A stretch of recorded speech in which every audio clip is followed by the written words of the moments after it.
Pinagpalang umaga po sa ating lahat para sa ating pangaraw-araw na talata. Tayo ngayon ay nasa Genesis Kapitulo 7, versikulo 6 hanggang 10. Si Noe ay 600 taon nang bumaha sa daigdig. Pumasok nga siya sa daog, kasama ang kanyang mga asawa at mga anak at manugang upang maligtas sa baha.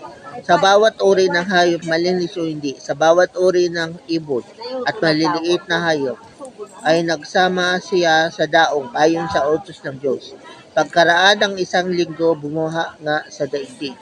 So ito na nga po na nangyari na bago nagkaroon ng dilubyo, si Noe at ang kanyang buong pamilya at ang kanyang mga extended families or yung kanyang mga in-law ay naligtas sapagkat may preparation time. So bago yung dilubyo, inalaw ni Lord na ma-prepare ni Noah lahat. So tayo, dahil tayo ay nagmamahal at naglilingkod sa Diyos, mangyari man ang sa panahon natin ang nangyari nung panahon ni Noe, sapagkat si Lord ay sensitive at alaman lahat ng pangangailangan natin, kaya allow niya rin na tayo rin ay makapag-prepare prior to that destruction.